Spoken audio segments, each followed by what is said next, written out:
Hi అండి, welcome back to our channel. It's me Teja. So Saturday special lunch ఏంటనేది మీకు చూపించబోతున్నాను. సో ఫస్ట్ అయితే వేడివేడిగా బెండకాయ ఫ్రై అయితే వండేస్తున్నాను అనమాట. లేత బెండకాయలు దొరికాయి, చాలా బాగున్నాయి. సో బెండకాయ ఫ్రై కానీ ఏదైనా ఫ్రై ఐటమ్స్ చేసినప్పుడు నేను ఒక 2-3 పొళ్ళు వాడతాను. సో ఇవాళ మీకు ఒక పొడి అయితే నేను మీకు చెప్తున్నాను. దీంట్లో వచ్చి నేను కొంచెం పుట్నాలు, నువ్వులు, కొంచెం జీలకర్ర, కొంచెం వెల్లుల్లిపాయి కలిపి పొడి చేసేసి దానిపైన చల్లుతాను అనమాట కారంతో పాటు. సో నా కూరలన్నీ ఏంటంటే చూడటానికి కొంచెం పచ్చగా, పసుపుగా ఇలా ఉంటాయి అన్నమాట. మన ఆంధ్ర కూరలాగా ఎర్రెర్రగా అలా ఉండవు. ఎందుకంటే నేను చాలా హెల్దీ వేలో చేస్తాను. అంటే మీరు హెల్దీ వేలో చేయడానికి కాదు అర్థం, నూనెలు, ఉప్పు, కారాలు చాలా తక్కువగా చేస్తాను అనమాట. అది నా పాయింట్, అర్థం చేసుకోండి.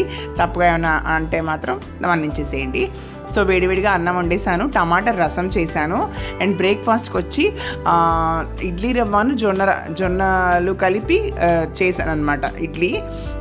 ఎందుకంటే మొత్తం జొన్నలు చేస్తుంటే ఆయన అప్పుడప్పుడు తినకుండా పేసి పెడుతున్నాడు, అందుకని అనమాట. సో ఇదైతే టమాటా చట్నీ చేశాను. మన బండి మీద నీళ్ళ చట్నీ ఇలాగ ఉంటుంది కదా, అది అనమాట. సో ఇలా వచ్చేపాటికి ఇవాళ మా హస్బెండ్కి లంచ్ బాక్స్ అయితే కట్టేశాను. ఆయనకి స్కూల్ లేదు. సో నా వీడియోస్ చూస్తున్న ప్రతి ఒక్కరికి థ్యాంక్స్ అండి. ప్లీజ్ నా ఛానల్ని సబ్స్క్రైబ్ చేస్తారు కదూ.